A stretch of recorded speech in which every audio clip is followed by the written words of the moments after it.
भी देखा हम लोगों ने कि एक स्कोर 300 के ऊपर इंडिया का स्कोर का मेरे को एक स्टैट याद है, मैं ढूंढ लेता हूं, आप अपनी बात बोलिए। पूछिए। बॉलिंग क्या अभी भी उतनी वर्ल्ड कप वाली मजबूत नहीं हो पाई इंडिया की? देखिए मजबूत तो मैं एक स्कोर बता देता हूं। पिछले 4 इनिंग का 409 बनाए हमने बांग्लादेश के खिलाफ, 373 बनाए श्रीलंका के खिलाफ, फिर 390 बनाए और 349 बनाए। तो बैटिंग तो हमारी बिल्कुल एक माशाल्लाह बार बहुत अच्छा कर रही है। बैटिंग पर भी नजर डाल लेते हैं। आज इस तरह से हुआ, ईशान किशन 5 रनों की पारी खेली, 14 गेंदों में 35 का स्ट्राइक रेट। आज ईशान किशन का बल्ला चला नहीं है, हालांकि दोहरा शतक इनके नाम भी है और इन्होंने भी दोहरा शतक बांग्लादेश के खिलाफ उस वनडे मैच में लगाया था, साल खत्म किया था। सूर्य कुमार यादव, जिनसे हम उम्मीद करते हैं कि कम से कम शतक तो निकाल कर दीजिए, और वनडे में इनका भी थोड़ा सा हाल डामाडोल टाइप ही लग रहा है। 31 रनों की पारी इन्होंने खेली, 26 गेंदों में 119 रन बनाए। हालांकि सूर्य कुमार यादव को मौके मिलेंगे तो निश्चित तौर पर भुनाना कैसे उन मौकों को, ये सूर्य कुमार यादव को अच्छे से आता है। अच्छी स्ट्राइक रेट से खेल रहे थे, हालांकि एक कहते हैं कि एक ही गेंद लगती है आपको आउट होने के लिए। हार्दिक पांड्या 73 का स्ट्राइक रेट, 38 गेंदें खेल चुके थे, 28 रन। इनकी बल्लेबाजी बहुत बड़े सवाल खड़े कर रही है ईशा। बिल्कुल आपने सही कहा। हार्दिक पांड्या अब ओडीआई सीरीज में अगर आप बात करें इनकी, तो कुछ खास प्रदर्शन नहीं कर पा रहे हार्दिक पांड्या काफी टाइम से। बिल्कुल टी20 के कप्तान जरूर है, लेकिन ओडीआई सीरीज में क्या हार्दिक पांड्या को रखना सही है चिराग? और अगर आज बात करें हार्दिक पांड्या की, तो कुछ खास रोल में नजर नहीं आए हैं। वही रोहित शर्मा की बात करें तो हमेशा की तरह एक बार फिर से नाराज हुए हैं उनके फैंस। श्रीलंका के खिलाफ सबसे ज्यादा स्कोर 83 रनों का स्कोर हालांकि बनाया था, लेकिन अब न्यूजीलैंड के खिलाफ बल्ला खामोश रहा। बिल्कुल बल्ला खामोश है और पता नहीं कब आएगा इनका। इसमें चिराग 2 बल्लेबाज ऐसे हैं, सूर्य कुमार यादव और ईशान किशन, इन्हें श्रेयस अय्यर और जब केएल राहुल वापस आ जाएंगे जगह नहीं मिल रही। इनके लिए ये मौके हैं, इनको अगर ये गवा रहे हैं तो ये इनके लिए बहुत बड़ी प्रॉब्लम है, क्योंकि इनके पास लिमिटेड मौके हैं। श्रेयस अय्यर लास्ट मोमेंट पर इंजर्ड हो गए, उन्होंने कुछ ऐसा गलत नहीं किया कि वो टीम से बाहर बैठे। केएल राहुल को हमें विकेट कीपर के तौर पर खिलाना ही है, तो इनको मौके नहीं मिलेंगे ज्यादा, इनको भुनाने हैं और इन्हें इस चीज का खास ख्याल रखना होगा, क्योंकि सूर्य कुमार यादव टी20 में नो डाउट अब वो उपकप्तान भी है भारतीय टीम के, तो वहां पर उनकी जगह बन रही है। आज शुभमन गिल, मतलब आज शुभमन गिल की पारी की जितनी तारीफ की जाए उतनी कम है, और अंत में मुस्कुराता हुआ चेहरा भी दिखा, क्योंकि मैच बच गया किसी ना किसी तरह से। 208 रनों की पारी, 149 गेंदें, 139.60 का स्ट्राइक रेट, 19 चौके और 9 छक्के। और इन पर सवाल उठाया जाता था कि ये छक्के नहीं मार सकते, ये चौके मार सकते हैं, लेकिन आज उन सभी आलोचकों के मुंह पर शुभमन गिल ने ताले जड़े हैं। 9 छक्के इस पारी में उन्होंने लगाए हैं। लेकिन ये सवाल तो है कि एक प्लेयर 208 बना रहा है, तो दूसरा जो हाईएस्ट है हमारा 34 का है, रोहित शर्मा का, यानी कि 174 रनों का डिफरेंस।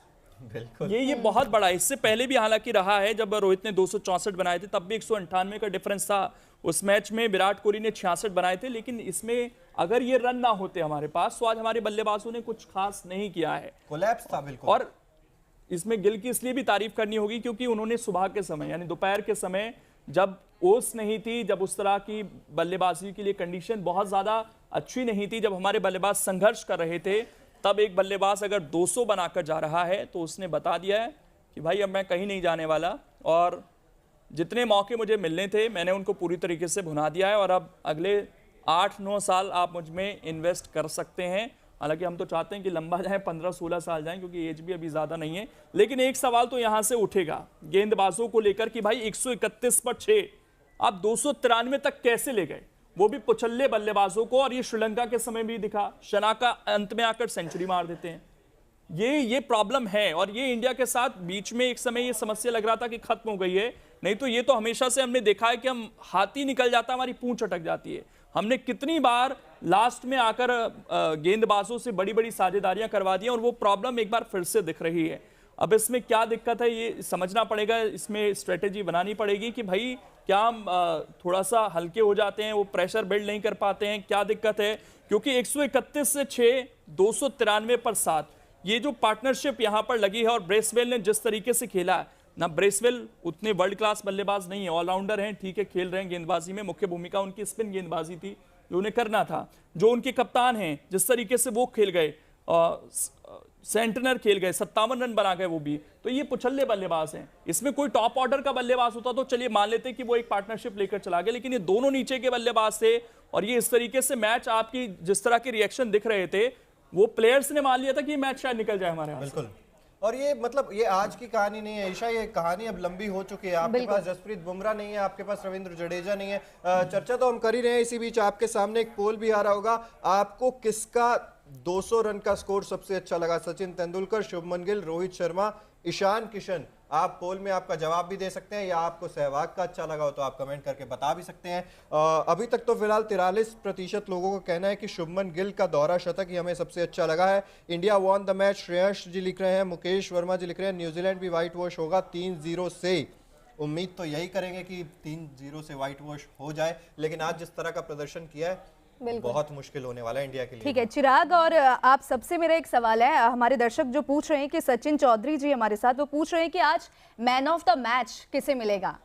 तो आपको क्या लगता है, सिराज या शुभमन गिल? देखिए शुभमन गिल, मुझे तो लगता है नो डाउट आप शुभमन गिल को देंगे, क्योंकि जिस तरह से अभी डिफरेंस की बात हम कर रहे थे, एक ने बनाए 208 और एक ने बनाए 34, तो फर्क बहुत ज्यादा है। अगर शुभमन गिल की पारी आपके पास ना होती तो आपकी बैटिंग एकदम से कोलैप्स हो चुकी होती। आप यहाँ पर शायद बहुत देर पहले इस चीज की चर्चा कर रहे होते कि भारत सीरीज में पीछे हो चुका है। तो शुभमन गिल ने आपको जो स्कोर दिया है, और ये 350 का तो हम ये भी कह रहे हैं ना कि 330 भी होता तब भी इंडिया हार गई थी ये मैच। बिल्कुल। तो यहाँ शुभमन गिल ने यहाँ पर आज 2 रिकॉर्ड भी बनाए। एक तो दोहरा शतक मारा 23 साल की उम्र में, और 19 पारियों में 1000 रन पूरे करने वाले पहले भारतीय भी बन गए। बिल्कुल। विराट कोहली और दूसरे शिखर नंबर पर धवन ने 24 पारियां ली थी इस रिकॉर्ड तक पहुंचने के लिए, लेकिन फखर जमान जो पाकिस्तान के, उन्होंने 18 पारियों में बनाए, यानी कि संयुक्त रूप से दूसरे नंबर पर भी आ गए हैं दुनिया में। इमाम उल हक के भी 19 में ही। बिल्कुल। तो यहाँ पर 1000 रन पूरे करने वाले दुनिया के दूसरे सबसे तेज बल्लेबाज बन गए हैं। लेकिन रोहित शर्मा का फॉर्म अब समस्या बनी हुई है, कप्तानी में भी और बल्लेबाजी में भी। इसका क्या इलाज अब किया जाए, क्या विकल्प के ऊपर, क्योंकि ये तो कप्तान है और हम कह रहे हैं कि ओडीआई विश्व कप तक हमारे कप्तान रोहित शर्मा है, चाहे वनडे हो चाहे टेस्ट हो। और एक बात और देखने को मिलती है, जब इंडिया प्रेशर में होती है उस वक्त रोहित डिसीजन नहीं ले पाते हैं कि किस बॉलर को कहां पे उतारना चाहिए, वो प्रेशर में खुद आ जाते हैं। वो दिख रहा होता है, उनकी फ्रस्ट्रेशन, उनका प्रेशर, उनके हाव भाव, वो पूरी कहानी बयां करते थे। सिचुएशन को हैंडल करते थे, उनके फैसले चौंका देते थे लोगों को। उस तरह के डिसीजन शायद रोहित शर्मा नहीं ले पा रहे हैं। उसकी एक वजह यह भी हो सकती है कि उनके बॉलर इतना लंबा स्कोर खड़ा करने के बाद भी जो विपक्षी टीमें हैं उनको रोक नहीं पा रही। बिल्कुल। रंजन यादव जी भी लिख रहे हैं बॉलिंग पर ध्यान देने की जरूरत है, और थोड़ी सी चूक होती तो गुनगुन शर्मा जी भी लिख रहे हैं। ब्रेसवेल ने बहुत बढ़िया खेला, सहराज जी लिख रहे हैं। देखिए यहाँ पे ब्रेसवेल की बात हुई है, उन्होंने बोला कि बहुत बढ़िया खेला। बिल्कुल, देखिए वो पारी की याद आ गई जब 2022 में आयरलैंड के खिलाफ ऐसी ही पारी खेली थी चिराग, और जिस तरीके से पूरा उस वक्त भी 300 रनों का आंकड़ा यहाँ पे दिया था, टारगेट यहाँ पे दिया था आयरलैंड ने। हालांकि उस टारगेट को अचीव नहीं कर पा रहे थे न्यूजीलैंड, लेकिन लास्ट ओवर्स में जो कमाल करके दिखाया ब्रेसवेल ने, वहां जीत हुई न्यूजीलैंड की। तो आज मुझे यही लग रहा था कि कहीं ब्रेसवेल वही कमाल करके ना दिखा दे। माइकल ब्रेसवेल की जो शानदार बल्लेबाजी आज देखी, वो तारीफ के काबिल। दो चीज तो मुझे अच्छी लग रही है। आपने रोहित को लेकर सवाल पूछा, एक इंटेंट इस वक्त टीम इंडिया के अंदर दिख रही है, वो जो हम T20 वर्ल्ड कप में डिस्कस कर रहे थे कि भाई 10 ओवर में 60, 10 ओवर में 66, तो इस बार वो इंटेंट दिख रही है। इसीलिए मैंने स्कोर कार्ड भी बताया कि लास्ट की जो कुछ हमारे इनिंग्स गई हैं, 300 पार, 400 पार भी हम गए हैं, 350 के पार भी हम गए हैं, तो कि इंटेंट दिख रही है। रोहित शर्मा भी छोटी छोटी पारियां खेल रहे हैं, ऐसा नहीं कि 0 पर, 1 पर, 2 पर, 30, 80, 50s भी आई हैं उनकी। तो एक इंटेंट दिख रही है तेज खेलने की। लेकिन ऊपर से दोहरा शतक लगा चुका होता है 3 बार, आपके भारतीय इतिहास में छोड़िए, दुनिया में किसी ने 2 बार नहीं बनाया, और रोहित शर्मा ने 3 बार लगा दिया है दोहरा शतक। और आप ऐसे बल्लेबाज से उम्मीद करते हैं कि आपके ओपनर भी हैं, आपको वो शुरुआत दिलवाएं।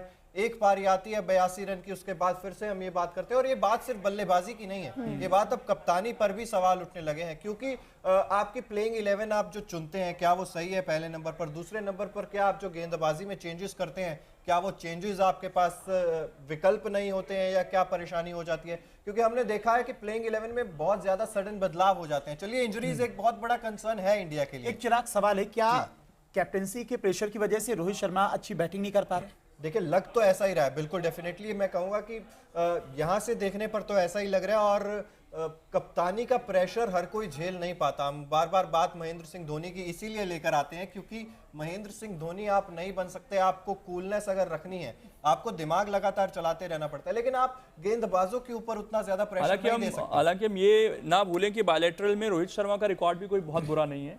हम सीरीज तो लगातार जीत ही रहे हैं और हाल फिलहाल में टीम हमारी इतनी बेहतर रही है बायलैटरल की, खासकर अगर हम बात करें, एक बांग्लादेश का छोड़ दें तो लगातार हम जीत ही रहे हैं, चाहे कोई भी कप्तानी करे, क्योंकि टीम इतनी मजबूत है। बायलैटरल में शायद हमारा तोड़ नहीं है, चाहे टेस्ट हो, ओडीआई हो या T20 हो। लेकिन बात फिर वही है जो अभी जिक्र कर रहे थे कि जो लास्ट मोमेंट पर हम एकदम से शोल्डर डाउन हो जाते हैं हमारे, वो चीज़ नहीं होनी चाहिए। फाइटिंग स्पिरिट जो है वो होनी चाहिए और इतने सारे लोग हमारे साथ जुड़े हुए हैं।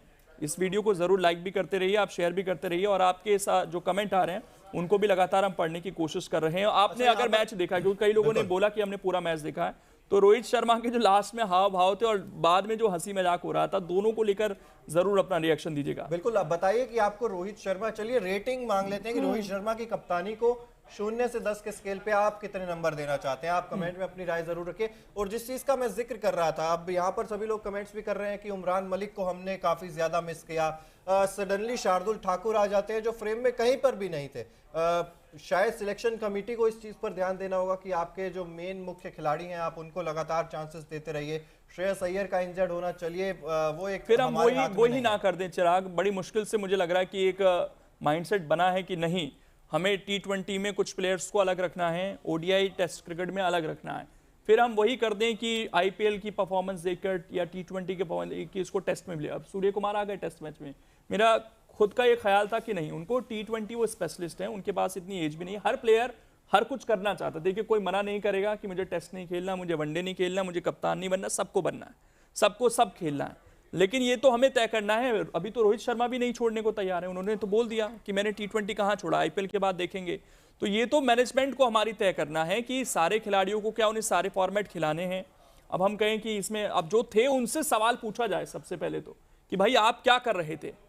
क्या फिर हम वही करें कि एक व्यक्ति की इसमें परफॉर्मेंस आ गई उसको सारे फॉर्मेट खिला दीजिए, या उसको वही नहीं। ये शायद हमें गलती नहीं करनी चाहिए आज की डेट में जो फैंस है, क्योंकि अक्सर हम ये देखते हैं भाई 200 रन आ गए ईशान किशन के, तो आप कहेंगे रोहित को बाहर कर दीजिए। बिल्कुल, शुभमन तो खेल ही रहे थे, तो किसकी जगह खेलेंगे वो। तो ये शायद एक हम थोड़े से हो जाते हैं कि भाई जिसकी परफॉर्मेंस आ गई आज मैच। हालांकि जो प्लेयर्स हैं, मेरे को विराट कोहली का उदाहरण याद है कि टीम इंडिया में जब ये रोटेशन चला था कि कभी गंभीर खेल रहे हैं, कभी सहवाग, कभी सचिन, तो रोटेशन के चक्कर में विराट को लगातार मौके मिलते रहे, उन्होंने भुना दिया। तो आज यही करना है, ईशान को या फिर जिन प्लेयर्स को मौके मिल रहे हैं, सूर्य कुमार यादव को, इन्हें भुनाना है। लेकिन ये नहीं है कि जो प्लेयर परफॉर्म कर रहा है उसको कुछ मैचेस दीजिए, बैक कीजिए। अगर नहीं कर रहा है, आपने शिखर पर एक डिसीजन ले लिया, एक सीरीज उनको दी बांग्लादेश के खिलाफ। शिखर को तो बहुत जल्दी आपने आउट कर दिया ना। मेरा मानना यही है कि आप किसी खिलाड़ी को तो आप बहुत जल्दी बाहर कर दे रहे हैं और किसी खिलाड़ी के साथ आप इतना ज्यादा लंबा रन दे रहे हैं, आपको तो आप समझ में आ जाता है। हम एग्जांपल बार बार इसीलिए केएल राहुल का भी यहाँ पर देते थे कि केएल राहुल का बल्ला काफी लंबे समय से नहीं चला। ठीक है, वनडे क्रिकेट में आपको कोई नहीं कहेगा कि भाई आप, ठीक है, केएल राहुल के साथ आपका जाना एक मजबूरी भी है, और वनडे क्रिकेट में तो केएल राहुल का रिकॉर्ड भी अच्छा है, उनका 50 से ऊपर का एवरेज है, सब कुछ ठीक है। लेकिन आपको T20 या टेस्ट की बात करें तो वहां पर तो आपको केएल राहुल के अलावा बहुत सारे ऑप्शंस आपके पास आ जाते हैं। इसके अलावा मैं बात करूं, अगर कितने सारे बल्लेबाज ऐसे होंगे जिनको चांसेस मिले हैं और इतने ज्यादा चांसेस नहीं मिले हैं, बाकियों के साथ आप ज्यादा स्टिक करते रहे लगातार। यूजी चहल का उसमें नाम आ जाता है।